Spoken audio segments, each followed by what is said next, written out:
Today's guest on the Winning Teams podcast is David Braithwaite. Now, David, who hails from the Kent in the UK, he is a combination of a financial planner and a coach, and he explains how the two of those converged into one and how he does that very effectively and how they actually play off each other in an extremely effective way for the benefit of his clients. But we do talk about, in terms of setting goals, how to go about setting goals, but also how to kind of see through goals to that when they become a reality, and how to sustain yourself through those kind of bumpy moments.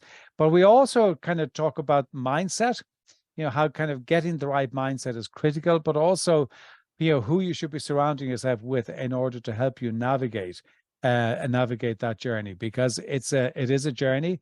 It's when you're talking about creating the future that you want, that is evolutionary. It is also dynamic. It's not stationary. So there needs to be that process of checking in. So I think David's approach is very unique approach, but I think it's a very effective approach. And I think that you will get a lot from listening to how he goes about his business. If you're listening to this podcast, we'd love to get a review from you. It's how it helps us to get to more people, which is the whole object of the exercise. But in the meantime, sit back and enjoy the conversation with David Braithwaite.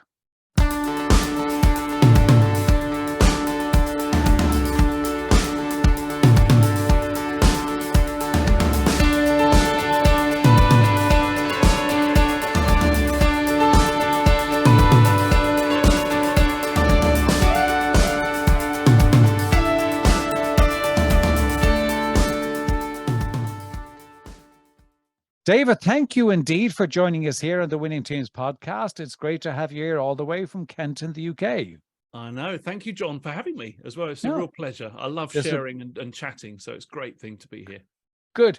Well, you've an interesting combination because you're a member of the Strategic Coach world, which is obviously very well known, and you're also a financial planner. So it's a nice combination.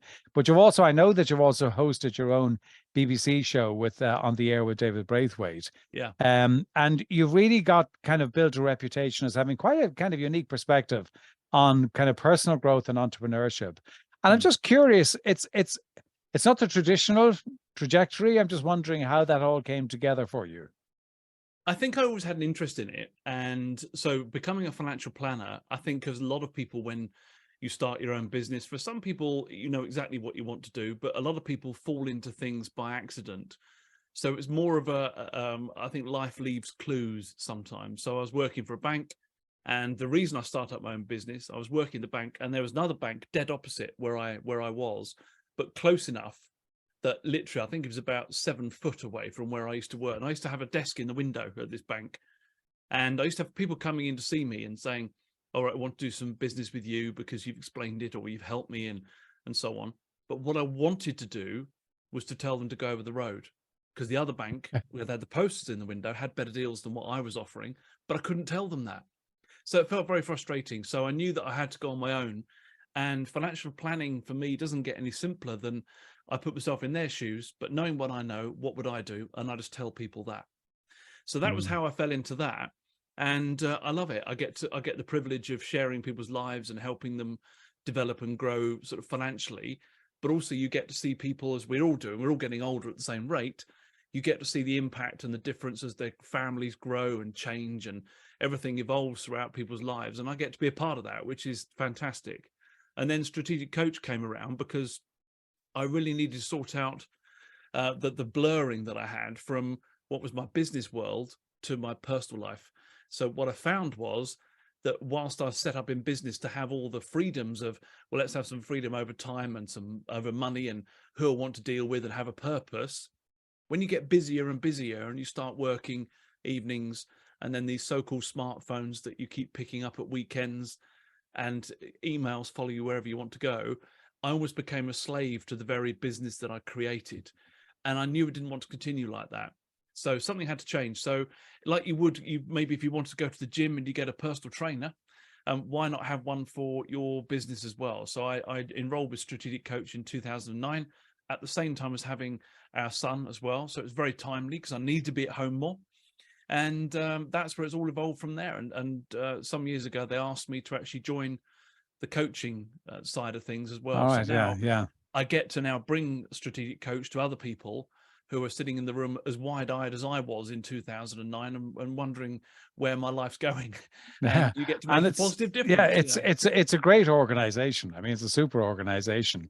I think it's also interesting that when you think about being a coach, but Hmm. also when you think about being a financial planner, and I agree, I think the combination is actually very good.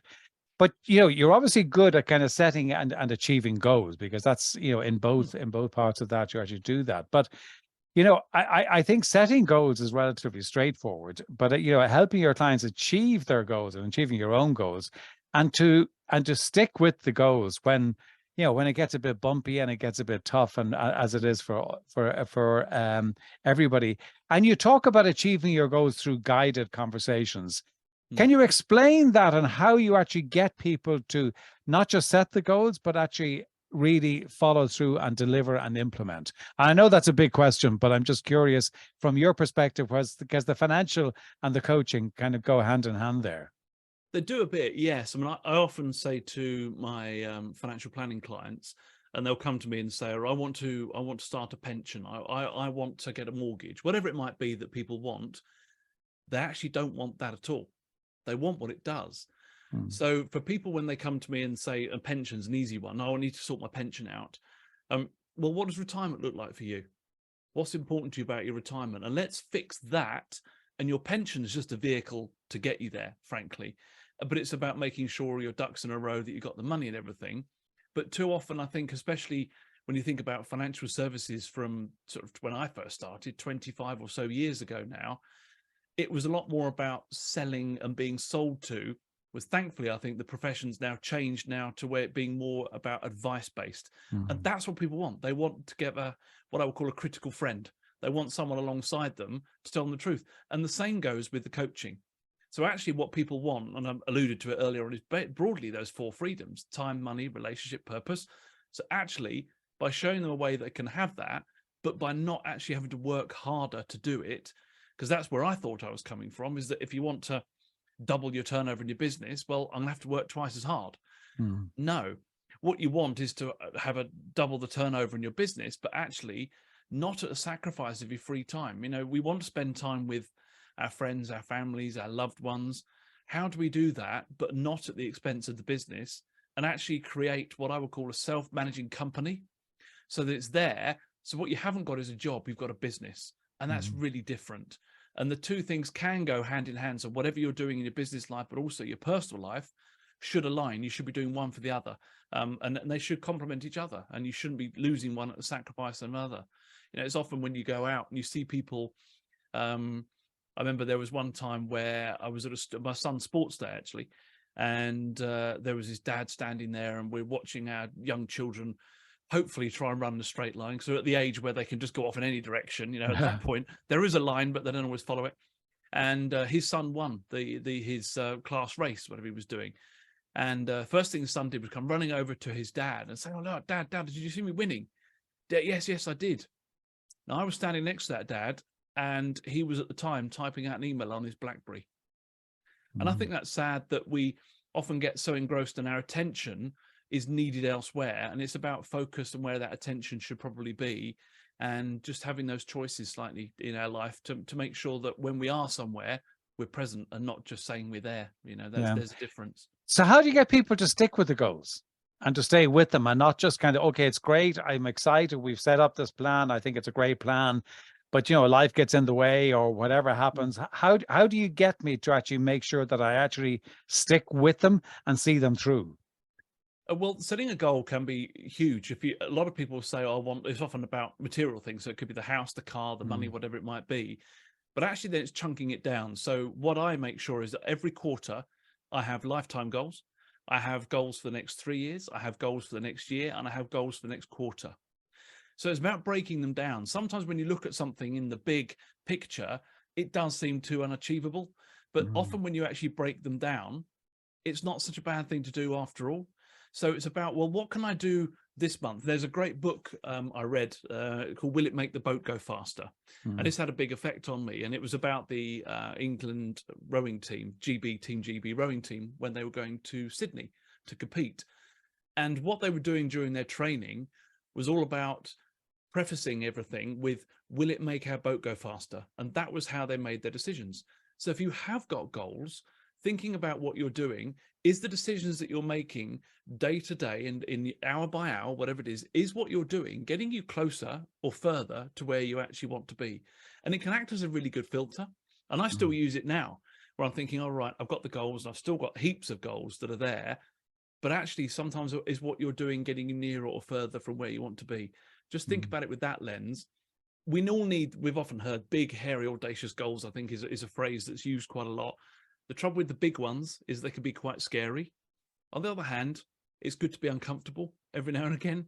I think you have to then learn to find your new level of comfort when you're working through what it is, whether that's a goal, a business, whether it's keeping fit, whatever it might be. It's just chunking it down into manageable bite-sized pieces and one step at a time, and think about what you're doing. Is it moving nearer or further from where you actually want to be? Okay. And talking about goals or talking about dreams, you have a belief that chasing bigger dreams is easier than chasing smaller dreams. And I was just Yeah. curious when read listened to you say that, and I was just wondering what do you actually mean by that, and why is that true? So imagine if you let's take it for starting business. So if you were to imagine your business 10 times bigger than it is now, and that could be 10 times the staff, it could be 10 times the locations that you operate in, it could be 10 times the team numbers, 10 times turnover, whatever it could be. So if you were to imagine that, straight away you're going to think, oh, crikey, well, how am I going to get there? You would have to actually simplify and change an awful lot of stuff. Now, I would like to think that most people in business will actually grow what I would call organically. So everyone's business is pretty much going to grow.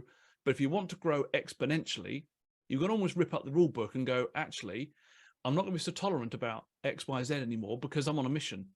And actually, you might be slightly more picky about what clients or customers that you might take on.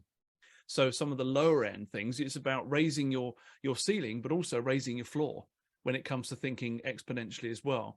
So 10 times growth is easier because actually you need to simplify things down a lot and get going on them. You haven't got time to waste. It's a massive filter when you're actually moving your business forward to think in that way. That's interesting.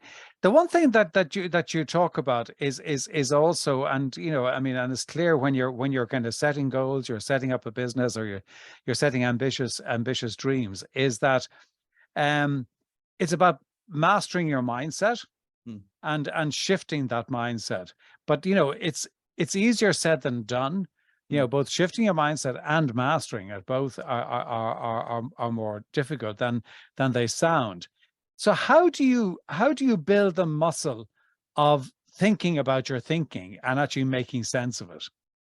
Well, it's you said thinking about your thinking. For me, it's about being around the right people. And again, the 10 times growth versus the 2 times growth is also about the people you hang around with. So are the people going to help you get to where you want to be, the current set of friends, family, everything? And a lot of that you can't do anything about. But in your business world, are you with the right people that can help elevate your business? What I would call balcony people, or are they basement people? So it's about thinking about the people that can raise your game. So for me, every time when I'm in a workshop at Strategic Coach, and I'm still, although I'm a coach for them, I'm still being coached. I'm sitting in a room full of people who are all positive mindset, growth mindset, and actually people willing to give.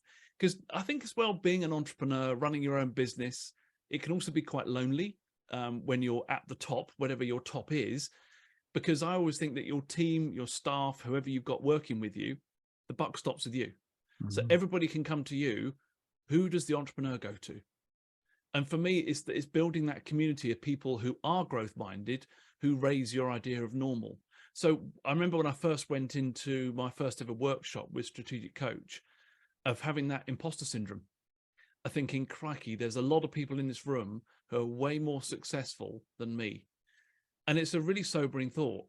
And soon what happens when you're in the room is that actually I realized if I haven't got imposter syndrome, I'm probably in the wrong room, because I need to be around those people that can help you grow and also learn from their mistakes rather than making them yourself. So I alluded at the beginning of our conversation, a lot of things that you do is about trial and error. Well, it'd be nice if you could trial what other people have found and not have to go through the errors, because they've learned and they've paved the path for you. So actually, I think it's really important to hang around with the right people that are other growth-minded people that can help elevate you to a place where you want to be, but also you can learn from, and find those people that are aspirational. And always think, if you have got imposter syndrome, you probably are in the right room. I think that's very true. I think, you know, very often in the coaching world, and you come across people say, I want to kind of eliminate the imposter syndrome. You kind of think, well, you're not actually going to eliminate it, you're going to manage it. But you're not actually going to eliminate on it. I'm curious because you've come from that banking background, you know, which was in the olden days would have seen, say, the save the steady, the pensionable job. It's probably not quite true anymore, but anyway, but it would be seen that way to kind of step out to kind of build your own business, and you've taken the particular journey as being both the combination of a coach and a financial planner. What has been the biggest hurdle that you've come across in your business, and how did you overcome it, and what did you learn from it? For me, the biggest hurdle when I first started in business was getting through those first few years, when suddenly your friends and your family who have had those safe jobs in the bank or wherever it is, and you're going off to do this new thing, and they're probably thinking, will it work? So you're almost trying to sell it to them, especially maybe family who came from a background where that was more the route that you should take. It wasn't setting up your own company. So that was the first thing. And then I think to actually keep you on that track as well from that point is it's hanging around with the right people, which is what I said earlier on. But you know, we still need those people from that world, but also I think it's about the right people that you have around you. So it's about creating the right fit team as well that can help you get to where you want to go.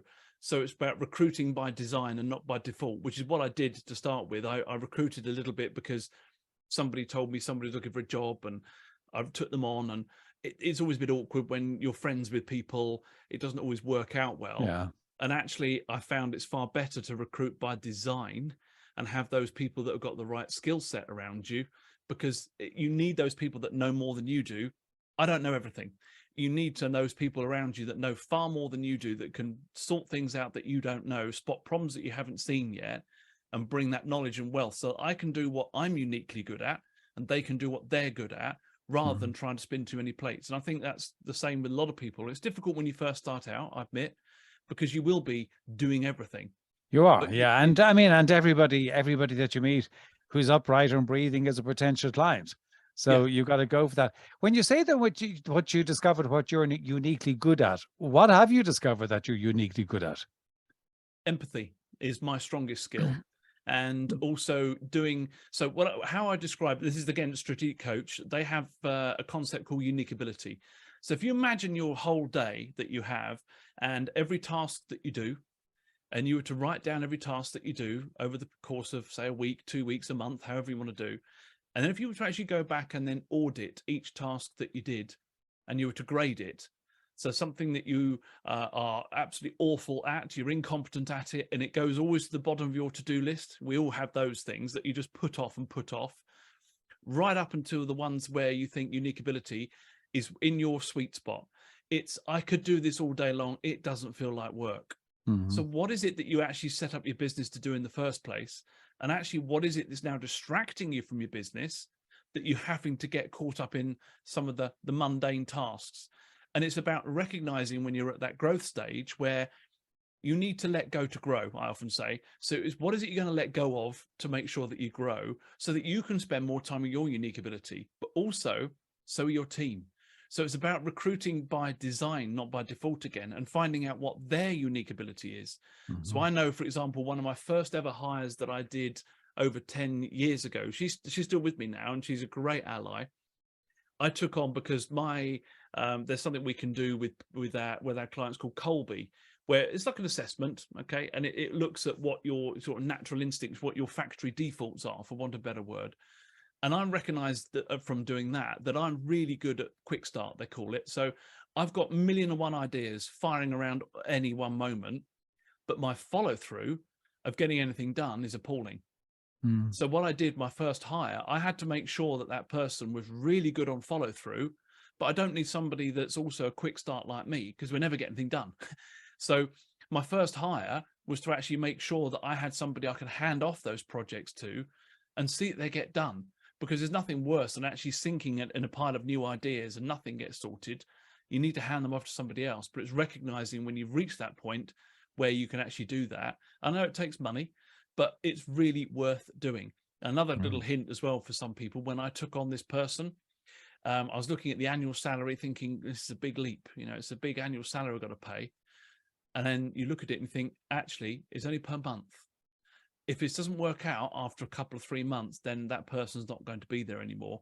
Instead of looking at it for a year's salary, because that's how we hire, think about it in 12ths, because that's all you're going to be paying is 12ths at a time. And actually, once that person makes a difference, I couldn't do without that person. Yeah, it becomes self-financing. One of the things you talk about is your DOS method, which is what you refer to as your journey to become your best self. I'm just curious, what is that?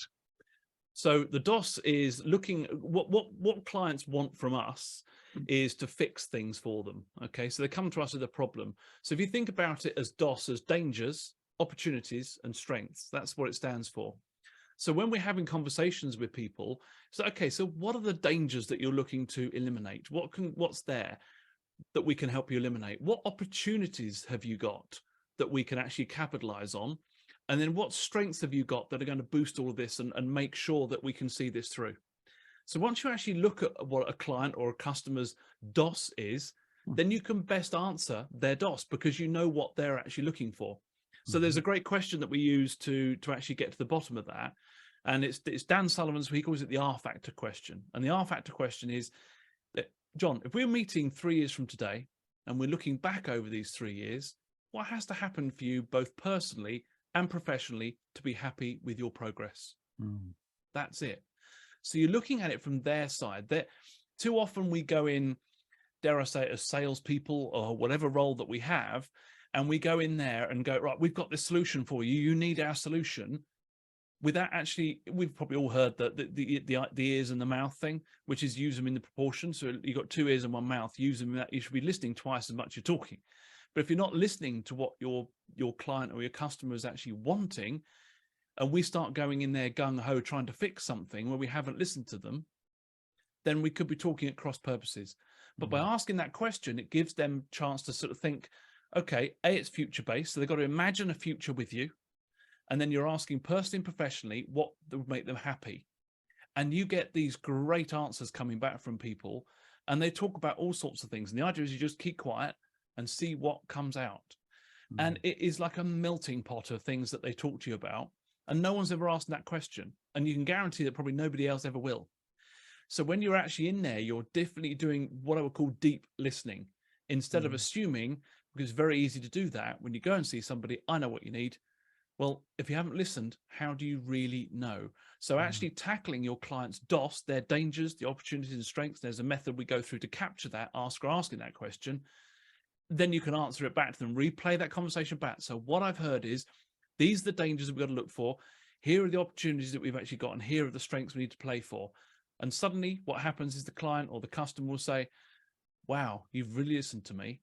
And there's a connection there.